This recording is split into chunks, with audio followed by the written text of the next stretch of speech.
wanita penunggang unta adalah wanita Quraisy yang sangat penyayang terhadap anak-anaknya. Kata pujian ini adalah dari Rasulullah SAW terhadap tokoh wanita kita hari ini. Nantikan cerita selanjutnya seketika nanti.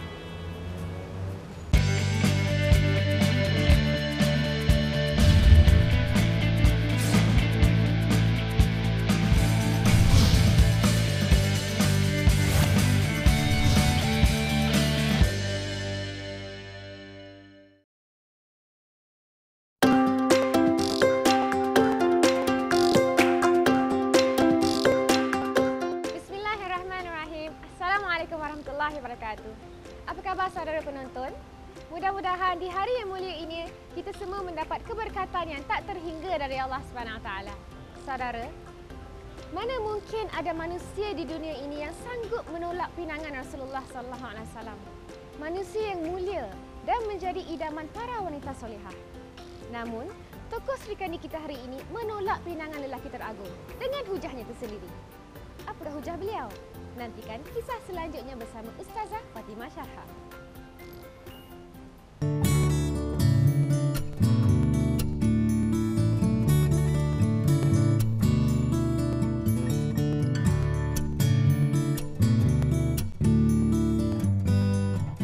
A'udzubillahi samiil alimi minasyaitonir rajim. Bismillahirrahmanirrahim. Alhamdulillahillazi anzala ala abdihil kitab wa lam yaj'al lahu 'iwaja. Wassalatu wassalamu ala Muhammad wa ala alihi wa ashabihi ajma'in. Amma ba'd. Sidang penonton yang saya muliakan sekalian, insya-Allah kali ini kita akan berkongsi tentang kisah seorang wanita yang manis sungguh panggilannya. Wanita yang dipanggil Ummu Hani binti Abi Thalib. Sedap kan nama Ummu Hani, ya? Manis panggilannya. Tentu banyak kisah-kisah manis, episod-episod hidup yang manis yang boleh kita ambil sebagai pembakar semangat dalam kehidupan seharian kita. Imam Al-Zahabi dalam kitabnya Siyar A'lam Nubala menyebut Ummu Hani ini sebagai wanita yang penuh dengan keutamaan dan kelebihan. Bagaimana Ummu Hani ini disifatkan sebagai wanita yang penuh dengan keutamaan dan kelebihan? Sama-sama kita akan kongsikan dalam episod kali ini, insya-Allah.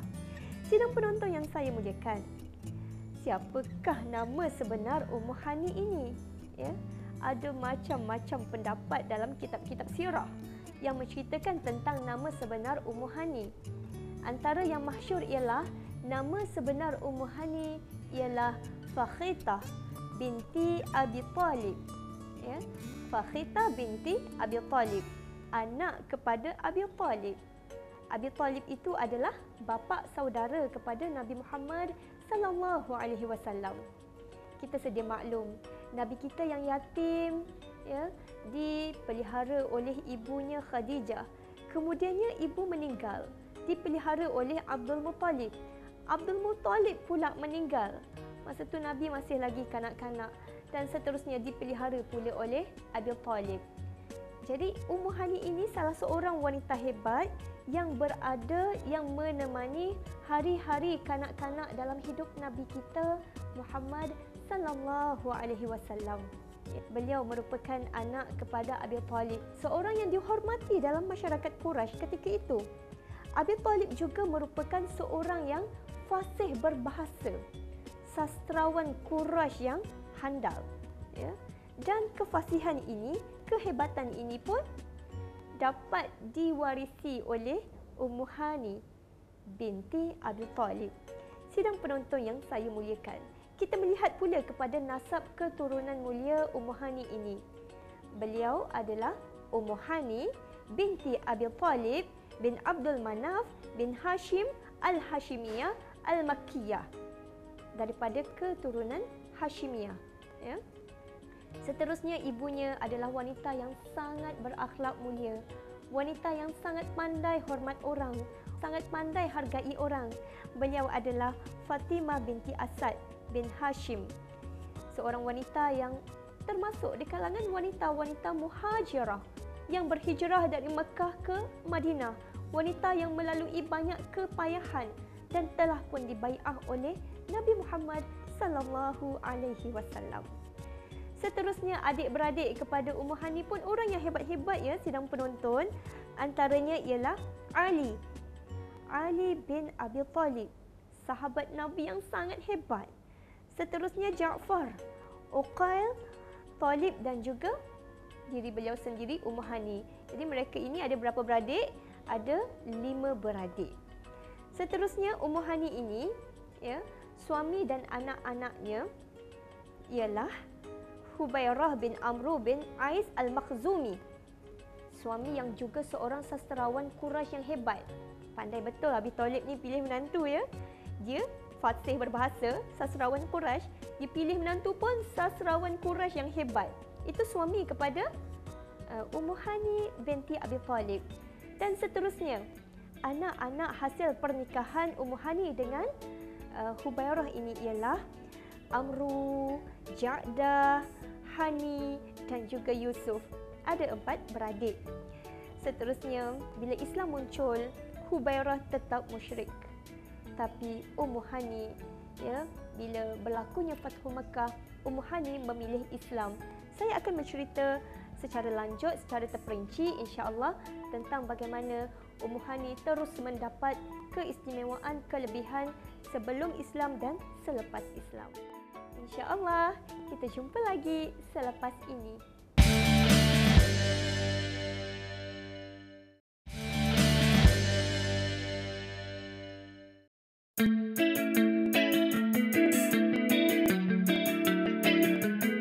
Sidang penonton yang saya muliakan, kita sambung perkongsian kita tentang kisah wanita yang sungguh manis panggilannya, Ummu Hani binti Abi Talib.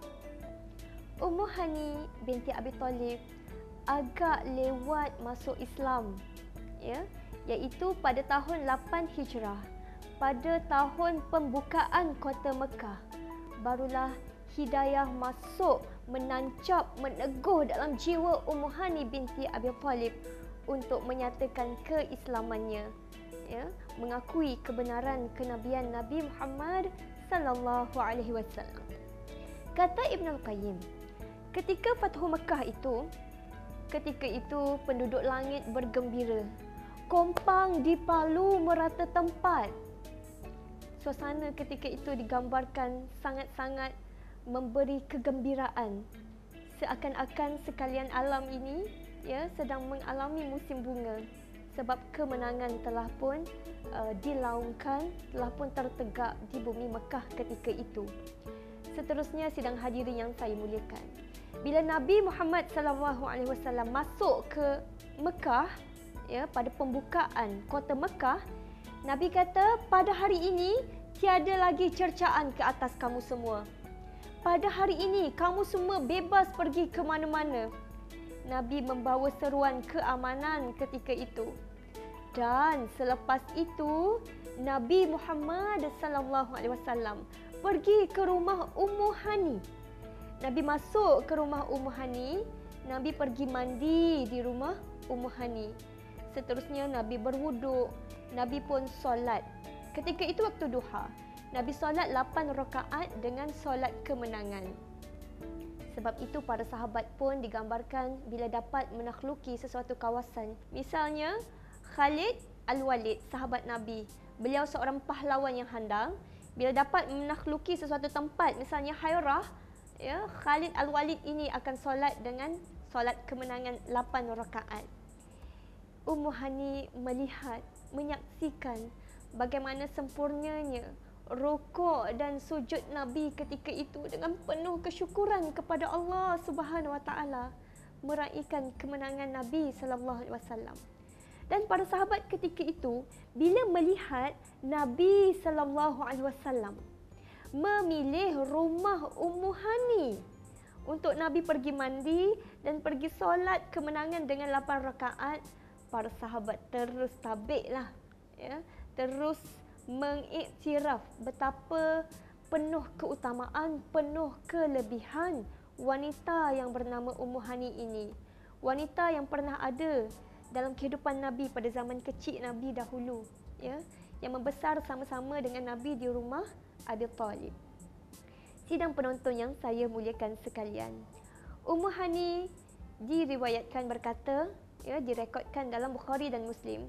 Dia kata, aku belum pernah lihat Rasulullah sallallahu alaihi wasallam solat seringan itu. Dia sangat menyempurnakan rukuk dan juga sujudnya. Masya Allah. Seterusnya sidang hadirin. Itu yang pertama, kelebihan Ummu Hani. Nabi solat di rumah Ummu Hani pada saat Fathu Mekah. Yang kedua, kelebihan Ummu Hani binti Abi Talib. Pada satu ketika, Nabi SAW rasa lapar. Nabi pun pergi ke rumah Ummu Hani. Ya, Nabi tanya, ada makanan ke? Ummu Hani kata, aku cuma ada, dalam satu riwayat kata roti kering. Riwayat yang lain kata, aku cuma ada daging kering beserta tulang dan aku rasa malu nak hidang kepadamu ya Rasulullah. Ya, Nabi kata, tak apa, bagilah. Ummu Hani pun hidangkan makanannya kepada Nabi SAW. Nabi pun letaklah garam sikit. Nabi kata, tak ada lauk ke, tak ada apa ke nak cicah, ya. Ummu Hani kata, aku cuma ada cuka. Ya, khal, kita sebut khal, ya, cuka. Maka Nabi SAW pun ambil cuka tu, Nabi makan dengan baik. Nabi kata, alhamdulillah, ya, syukur kepada Allah Subhanahu Wa Taala. Dan Nabi sebut, sebaik-baik lauk adalah khal ataupun cuka. Wahai Ummu Hani, kata Nabi, satu rumah tak akan fakir selagi mana di rumah itu adanya khal. Itu kata Nabi SAW. Dan dalam dunia perubatan hari ini, khal diiktiraf sebagai salah satu makanan kesihatan, Masya Allah. Ya. Seterusnya, keistimewaan kelebihan Ummu Hani. Yang ketiga, ya, sidang penonton yang saya muliakan. Ummu Hani, ya, lepas Fathu Mekah itu, ada dua orang lelaki dari Bani Makhzum. Lelaki ini, dia telah pun dihukum mati oleh Nabi SAW. Ya, Ali pun datang mencari mana lelaki ini untuk dihukum bunuh. Dan dua orang lelaki ini pergi masuk ke rumah Ummu Hani, minta perlindungan daripada Ummu Hani. Sebelum Islam dulu, memang wanita-wanita ketika itu, mereka ada hak untuk menjamin ataupun membebaskan tahanan. Bila Islam datang, Islam masih mengekalkan hak itu. Ya. Bahkan seorang wanita boleh jamin dua orang lelaki lagi. Ya. Hebatnya Islam memberi keistimewaan hak-hak wanita. Ya. Dan bila Ali ini, dia datang ke rumah Ummu Hani untuk dapatkan dua orang yang sedang berlindung di rumah Ummu Hani ini, Ummu Hani tutup pintu. Ummu Hani melindungi dua orang tawanan ataupun dua orang-orang yang dihukum bunuh oleh Nabi SAW ini. Ummu Hani tak nak bagi. Ya. Dia pun tutup pintu, dia pergi cepat-cepat kepada Nabi SAW. Ummu Hani ceritakan tentang peristiwa tadi. Dan apa kata Nabi? Kata Nabi, Masya Allah, ya Ummu Hani, kami bebaskan orang yang kau bebaskan. Dan kami jamin orang yang kau jamin, wahai Ummu Hani. Itu kata Nabi. Dan Nabi buat keputusan ini pun bukan sembrono begitu, ya. Bila Ummu Hani datang itu, Nabi dalam keadaan mandi, dalam keadaan yang bersuci. Ya, Fatimah menutup Nabi mandi ketika itu. Dan Nabi solat 8 rakaat. Ya. Nabi solat dahulu, lepas tu baru dia berjumpa dengan Ummu Hani. Dengar permasalahan yang dibawa oleh Ummu Hani. Lepas tu Nabi buat keputusan, Nabi menjamin keselamatan orang yang telah dilindungi oleh Ummu Hani. Ini satu lagi keistimewaan, kehebatan yang ditunjukkan oleh Nabi SAW terhadap Ummu Hani. Ya. Seterusnya, sidang penonton yang saya muliakan. Pada masa Fathu Mekah itu, suami Ummu Hani iaitu Hubairah, dia pergi lari ke Najran di Yaman. Dan kita sebutkan tadi, suami Ummu Hani ini adalah seorang sastrawan yang fasih berbahasa. Maka sebelum dia lari ke Najran itu, dia sempat lagi bersastra. Dia cakap tentang isteri dia ini. Dia kata, aku berpaling dari Muhammad dan kawan-kawannya. Bukan kerana takut mati atau dianiaya, tapi kerana aku rasa tiada guna. Dan pada malam hari, ada wanita yang selalu mencelaku. Dia maksudkan kepada Ummu Hani itu. Dan dia kata, wahai Ummu Hani, apabila agama Muhammad kau turuti, maka antara kita putus silaturahim. Ummu Hani rela. Dia lebih memilih kebenaran, lebih memilih Islam daripada suami tercinta. Ya. Sidang penonton yang saya muliakan. Seterusnya, apabila Ummu Hani ini tekad memilih Islam, hidup dalam kemuliaan, Ummu Hani juga menjadi salah seorang wanita yang sangat berjasa kepada kita semua. Apabila Ummu Hani ini dengan susah payah telah meriwayatkan 46 hadis Nabi sallallahu alaihi wasallam. Ya. Sidang penonton yang saya muliakan. Antara insan-insan hebat yang telah meriwayatkan hadis daripada Ummu Hani ialah anak beliau sendiri, iaitu Ja'dah dan juga Yahya. Dan di kalangan tabi'in yang meriwayatkan hadis daripada Ummu Hani binti Abi Thalib ini ialah Abdul Rahman bin Abi Layla, Atha bin Abi Rabah, Urwah bin Az-Zubair. Ya, ramai ya, masya-Allah. Ini antara kelebihan Ummu Hani, dia pandai riwayatkan hadis, dia dipercayai, dia thiqah dalam bidang ilmu hadis ini. Dan seterusnya banyak lagi sebenarnya keistimewaan Ummu Hani. Ya, kisah-kisah manis yang menjadi nostalgia dalam kehidupan Ummu Hani. Antaranya, ya, sebelum Fathu Mekah ni lagi, awal dulu dalam peristiwa Isra' dan Mi'raj, Ummu Hani kata sesungguhnya tidak diisrakan Nabi Muhammad sallallahu alaihi wasallam itu, melainkan baginda ketika itu tidur dalam rumah Ummu Hani. Ya, lepas tu berlaku peristiwa Isra' Mi'raj dan kemudiannya pada subuh itu Ummu Hani mengejutkan Nabi sallallahu alaihi wasallam. Nabi pun cerita kepada siapa yang pertama? Ni Ummu Hani dan keluarganya. Nabi cerita, semalam aku ke Baitul Maqdis. Terkejut Ummu Hani dengar. Ummu Hani kata, jangan cerita dekat siapa-siapa. Nanti orang kata kamu berbohong. Tapi Nabi tetap dengan jiwa tabligh-nya menyampaikan kebenaran ini. Dan seterusnya, sidang penonton yang saya muliakan, Ummu Hani ini ada banyak lagi kisah-kisah manis yang boleh kita ambil pengajaran. InsyaAllah saya akan ceritakan lanjut selepas ini dalam hikmah yang boleh kita petik. Sidang penonton yang saya muliakan, kita jumpa lagi selepas ini. Jangan ke mana-mana.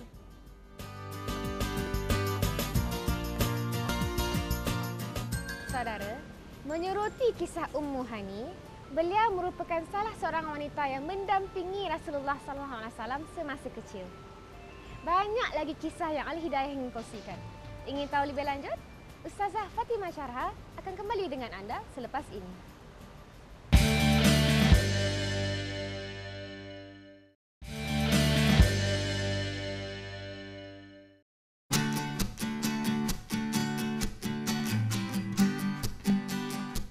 Sidang penonton yang saya muliakan, banyak pengajaran, banyak hikmah-hikmah, banyak kisah-kisah manis yang boleh kita ambil daripada kisah si manis Ummu Hani binti Abi Thalib.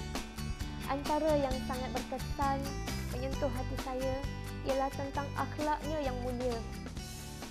Kita tahu ayahnya seorang yang berakhlak mulia, ibunya Fatimah binti Asad pun seorang yang berakhlak mulia, dan didikan itu cukup sempurna menumbuhkan satu mawar agama yang juga berakhlak mulia. Tak heranlah dalam satu riwayat oleh Abu Hurairah dalam Musnad Imam Ahmad menceritakan bahawa Nabi SAW pernah melamar Ummu Hani. Tapi Ummu Hani kata, "Ya Rasulullah, aku ini wanita yang ramai anak. Aku bimbang nanti anak-anakku akan menyakitimu ya Rasulullah."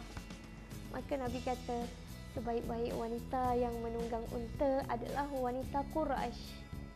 Seterusnya, sidang penonton yang saya muliakan, betapa cekalnya Ummu Hani ini, betapa beraninya Ummu Hani ini boleh kita contohi apabila dalam At-Tabaqat menceritakan bahawa Ummu Hani ini salah seorang wanita yang terlibat menyertai kaum muslimin dalam perang Khaybar.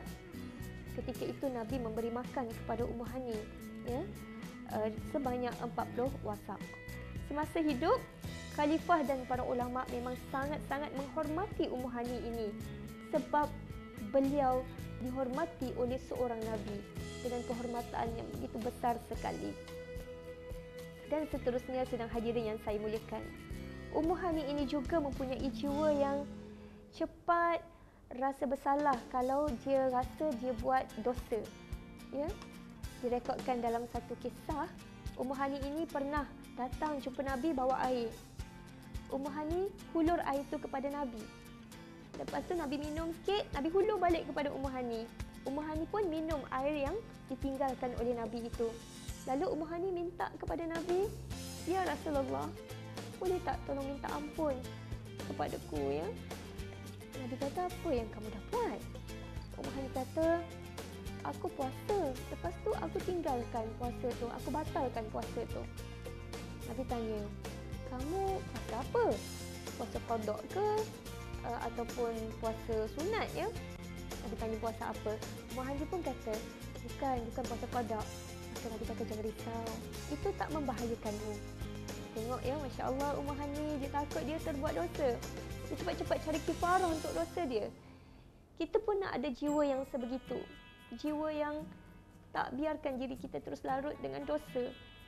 Jiwa yang bersegera untuk cari kebaikan, cari keampunan bila kita ada rasa tersilap buat sesuatu.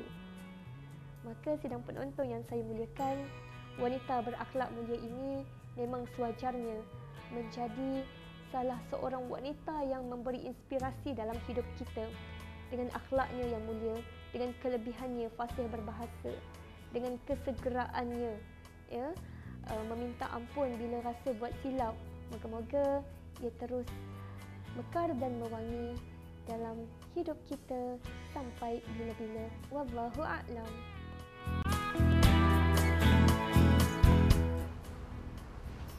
Selain pandai memberi pendapat dan berakhlak mulia, wanita yang dihormati Nabi ini juga merupakan wanita Quraisy yang banyak meriwayatkan hadis Nabi Muhammad sallallahu alaihi wasallam. Semoga Allah mengasihinya dan menempatkan beliau di kalangan para wanita solehah. Amin. Kita sudah pun sampai ke penghujung bicara. Sebelum saya beredar, pesanan saya beragam muslimah, namun jadilah kita yang santun juga solehah. Jumpa lagi minggu harapan. Assalamualaikum. Walaupun anak seorang bangsawan, hidup sebagai orang bangsawan, orang besar-besar, tapi beliau juga diuji dengan cinta.